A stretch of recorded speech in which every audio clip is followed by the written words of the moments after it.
Mayong adlaw, katawhan sa Dios, sa Archdiocese sa Osamis, sa ngalan sa atong talahuron nga Arsobispo, si Archbishop Martin Sarmiento Humuwadidi, ug sa kahugpungan sa tibuok kaparian dinhi sa lokal nga simbahan sa Osamis, kini nausab si Reverend Father Eman Pujutan ang maghatod kaninyo sa atong mga pagpamalandong bahin sa Ebanghelyo karong adlaw.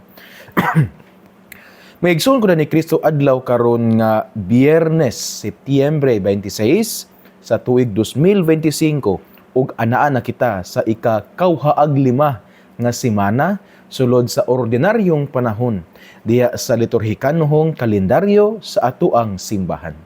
Ug niining adlaw nga Biyernes akong pagtimbaya sa tanan nga naminaw karon sila nga naka-tune in sa atoang kaning AM 657 og sa FM 100.7.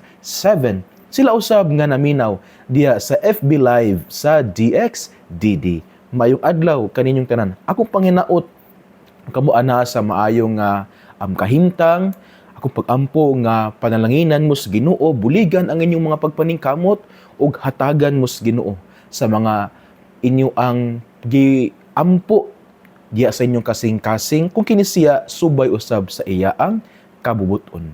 Ako day usab nga pagtimbaya ngadto kang Frelin Castaños Yubero, usa ni siya ka lektor dinhi sa parokya ni Señora San Vicente Ferrer sa lungsod sa Bonifacio.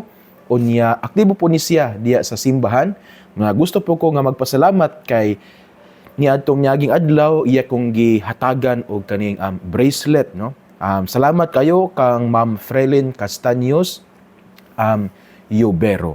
Ako day usab nga pagtimbaya ngadto kang Nanay Belen Torillo, kani siya member ni siya sa vocation committee dinhi sa parokya. Unya aktibo pod siya diya sa ilang kapilya sa Baybay, Bonifacio, Misamis Occidental. Unya kani siya buotan kayo ni siya o maayo kini siya mo abi-abi, no, labi na gayud nga maayo kini siya muluto og pagkaon, lamian gid kayo ang mga pagkaon nga ayang gipangluto. Matag adto na mo matag anticipated mass nako diha sa kapilya sa Baybay, matag first Saturday of the month dira man ko mag-anticipated mass sa kapilya sa Baybay. Nya usa gini siya sa mga mo paambit og muluto usab sa mga pagkaon. Gani pipila ka higayon nga ako iniguman og santos nga misa uban sa mga kauban, mga laiko ministro, mga Knights of the Altars, mga Marians ug uban pa aadto gid mi sa ila ang kaning panimalay. Pipila na kahigayon alang sa among pagasaluhan ang grasya nga ayang gipaambit nganhi kanamo. Busa kang Nanay Belen Torillo, ayong adlaw kanimo karong adlaw. Ngaigsuon nining adlaw nga Biyernes, ako day usab nga pagtimbaya, no, ngadto sa atoang mga members sa Bible Apostolate, labi na sa tuang lay coordinator dinhi sa Archdiocese si Bro Tibo Primitivo, si Brother Primitivo. Buotan po kayo, sakop niya sa parokya sa Immaculada Concepcion sa katedral dira sa Dakbayan sa Osamis. Buotan kayo og grabe kayo pod ka dedicated diya sa pagpangalagad isip miyembro sa Bible Apostolate. Ato nilang Ate Norma Cocos og sa iyang mga kauban. Ngaigsuon, anita sa tuang ebanghelyo nining adlaw nga Biyernes. Nga atong pagkakutluon, sumala sa ebanghelyo ni San Lucas. Himayaon ikaw, o Ginoo. Usa ka higayon ni ana, samtang nagampo si Jesus nga siyarang usa, miduol kaniya ang mga tinun-an. Kinsa man kuno ako sumala sa sulti sa mga tawo, nangutana siya kanila. Nag-ingon ang uban nga ikaw mao si Juan nga magubunyag, nanubag sila. Nag-ingon usab ang uban nga ikaw mao si Elias, samtang ang uban pagayod nag-ingon nga ikaw usa sa mga propeta kaniadto nga nabanhaw. Ug kamo unsa may inyong ikasulti, kinsa man ako, nangutana siya kanila. Mitubag si Pedro, ikaw mao ang Mesiyas nga pinadala sa Dios. Apan gipinahan nila sila ni Jesus nga dili gayud manugilon niini kang bisan kinsa. Ug midugang siya pag-ingon, ang anak sa tawo kinahanglan nga mag-antos pag-ayo ug isalikway sa mga punuan sa mga Hudiyo, sa mga kadagkuan sa mga pari ug sa mga magtutudlo sa balaod. Patyon siya og banhawon sa ikatulo ka adlaw.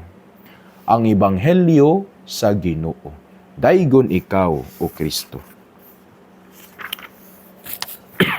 Ngigsuon, ang atong ebanghelyo karong adlaw atong gikutlo sumala sa ebanghelyo ni San Lucas kapitulo 9 bersikulo 18 hangtod sa 22. Di natong nadungog ang versyon ni Lucas may tungod sa pagpadayag ni Jesus sa iyang identidad through asking his disciples about his identity. Mahitungod kung kinsa siya sumala sa mga tawo o mahitungod usab kinsa siya sumala sa iya ang mga tinun-an. Nya atong nahibal-an nga pinaagi diya sa tubag ni Pedro, gipadayag gayud ni Kristo nga siya maggayud ang Mesiyas, ang anak sa Dios. Ang Mesiyas nga ang pinadala sa Dios. O kini siya nga Mesiyas gidugangan ni Jesus. Nga kini siya nga Mesiyas usa ka Mesiyas nga suffering Messiah. Mesiyas nga mag-antos nga sa pulong pa ni Jesus, Mesiyas nga kanibitong patyon siya isalik mag-antos pag-ayo ang kini mao nga Mesiyas nga si Jesus, isalikway sa kadagkuan sa mga Hudiyo, patyon siya apan mabanhaw siya human sa ikatulo ka adlaw. Sumo ko na ang identity ni Jesus nga gipadayag sa tong ebanghelyo karon nga siya mao ang Mesiyas. O kini nga Mesiyas mag-antos. Apan kini siya nga Mesiyas nga mag-antos, patyon siya apan human sa ikatulo ka adlaw mabanhaw ang maong Mesiyas nga mao si Jesus. Kay kini siya nga Mesiyas mao ang Mesiyas nga pinadala sa Dios. Maigsoon, hindot kayo nga sa atong pagpamalandong karon arita sa mga pipila. So kato siya murag mao to siya ang general ang kanibitaw ang overview sa tuwang ebanghelyo karon nga si Kristo gipadayag niya ang iyang kagalingon nga siya mao ang Mesiyas nga pinadala sa Dios. O kini nga Mesiyas nga pinadala sa Dios, Mesiyas nga mag-antos, isalikway mag-antos pag-ayo, patyon. Apan after 3 days mabanhaw ang maong Mesiyas. Apan sa atong pagpamalandong karon mga igsoon, anita sa mga pipila ka mga punto nga nindot kaayo nga atong palawman usab. Unang punto mga igsoon, kini bitawng before nangutana si Jesus sa iyang mga tinun-an kung kinsa siya, gi-describe ni sa atong ebanghelista nga si Lucas nga si Jesus nag-ampo nga siya rang usa. Hindot kini mga igsoon ba nga gi-portray gayud sa mga ebanghelyo, sa mga ebanghelista, ilang gayud si San Lucas nga si Jesus nag-ampo. Kay sa upat ka mga ebanghelyo, diha lamang sa ebanghelyo, well, gi-portray pod sa uban nga mga ebanghelista, no? Sa upat nilang Marcos, Mateo ug Juan. Apan si San Lucas, especially gayud si San Lucas, gi-portray gayud niya si Jesus nga nag-ampo. Pipila ka mga higayon, more than 6 times nga gi-portray ni Lucas nga si Jesus nag-ampo. Usa niya na kini nga tong ebanghelyo karon nga before si Jesus nangutana sa iyang mga tinun-an kung kinsa siya, nag-ampo una siya. Hindot kayo nga atong kamalandungan mga igsoon nga kabahin sa itong mga pangutanas kinabuhi ato gayong sugdan sa pag-ampo. Kana bitawng naagi tayo higayon nga mag-ampo sa Ginoo taliwala sa kabisi sa itong mga schedule. Limna gayud kung natay mga deadlines, kung natay mga projects nga pagabuhaton, kung natay importante nga mga lakwon, kung natay kanang apila pod ng mga higayon nga natay mga problema. For example, kung natay due date nga kada bitong bayronon sa atong mga utang, mga problema, mga hectic kayo atong schedule sa kinabuhi, importante gayud. Before natong ning buhaton, before natong sulbaron kini, importante gayud nga kita mag-ampo. Kay ngano man, kay ang pag-ampo manggod usa mo na siya kaakto ba, usa ka lihok, diin kita giangkon nato nga kana bitawng atong giangkon nga huyang kita, nga kulang kita. Ug sa atong pag-angkon nga kulang kita, we need the help of God. We need the grace of God. We need God. Kung kita mag-ampo ato magipadayag nga kita limitado, kita nagitay kakulangon. Ug diya sa pag-ampo, we ask God to help us. We ask God nga iyang ipadala ang iyang mga panalangin aron ang atong mga pagabuhaton madala gini diha sa kalampusan. So mo na mga unang punto. Dire gi-portray nga si Jesus nagampo. Importante kayo. Nga sa atong kinabuhi before kung natay buhaton, before natay solbaron, importante gayud ang pag-ampo. Ang mga panagbingkil diya sa mga igsuon, sa panahon nga kini sulbaron, mag-ampo gayud una. Mangayo sa panabang sa Dios aron ang panalangin sa Dios mao gayud ang modala sa panaghiusa, panagbalik sa mga igsuon nga nagbingkil.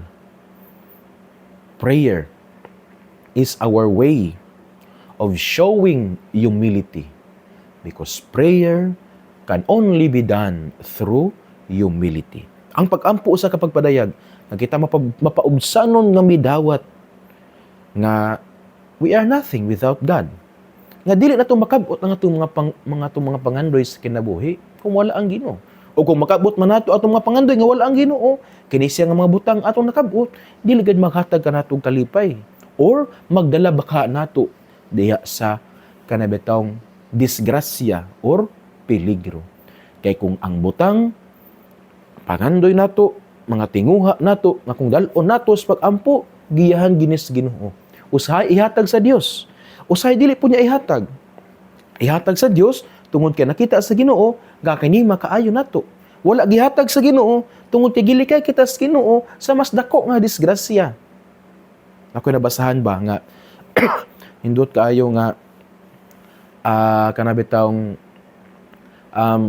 linya diya sa libro nga kung nabasa na limot ako sa libro miyana sa libro nga if God destroys our plans, He is actually saving us from what will destroy us.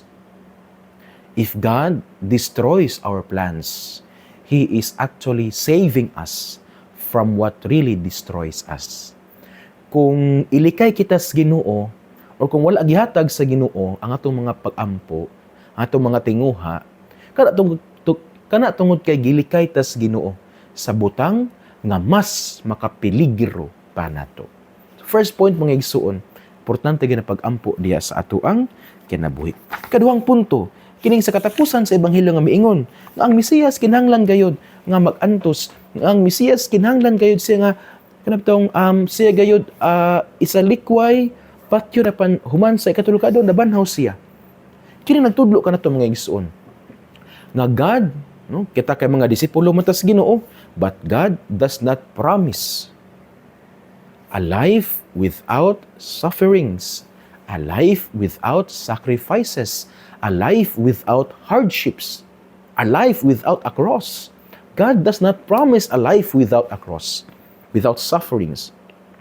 Pero ang gipromise lang sa Ginoo, diya sa Ebanghelyo, sumala ni San Mateo, Kapitulo 28, versikulo 19 hangtod sa 20, sa giingon sa Dios, I will be with you till the end of the days. As ato pa, when we have crosses, when we have sufferings, when we suffer, when we do sacrifices, we are not alone. Because God promises us not a life without sufferings, not a life without sacrifices, not a life without a cross, but God promises us that when we face these sacrifices, these sufferings, we are not alone. Wala ta nag-inusara mga igsuon sa atong kinabuhi. Kaya sa atong mga pag-antos, sakripisyo, mga cross, ang Ginoo nagauban kanato kanunay. Kay promise manas Ginoo, ingon siya, magauban ako kaninyo hangtod sa katapusan sa panahon. Dili ta malimot ang mga igsuon, kay nindot kayo ni siya nga mga punto. Mga igsuon, din nila kukutob sa akong pagpamalandong. Dili na to kalimtan, no? Duha ka punto akong gipaambit kinyo karong buntaga. Una, karong adlaw. Una, nga ang pag-ampo importante. Tungod kay si Jesus sa Ebanghelyo nag-ampo. Kung sa atong mga butang nga pagabuhaton, sugdan sa pag-ampo. Aron kini magdalagid nato sa tumang kalipay o sa mga butang nga makapaayo ka nato. Ikaduha, nga God does not promise a life without sacrifices, sufferings, or a cross. But He promises that when we face these sufferings, these sacrifices, when we carry these, our cross, we are not alone. Kay si Kristo mismo, siya ang Mesiyas nga nag-antos, gisalikway gipatay a panabanhaw. Then, when we've also faced the same situation with that of our Lord Jesus Christ, then we are not alone. Wala ka nag-inusara, wala ka nag-inusara.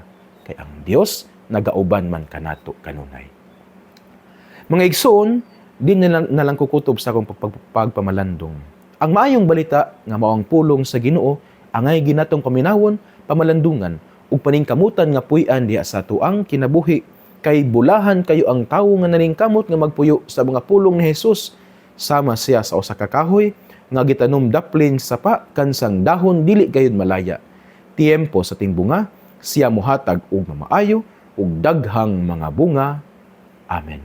Ngigsuon uban sa pangaliya sa tong mahal nga inahan, nga gisangpit natong mga misamisnon nga berhen sa kuta, ang Dios unta magapanalangin kaninyo kanunay sa ngalan sa Amahan ug sa Anak ug sa Espiritu Santo. Amen. Mayong adlaw mag-amping ug ki Dios li siempre bendiga.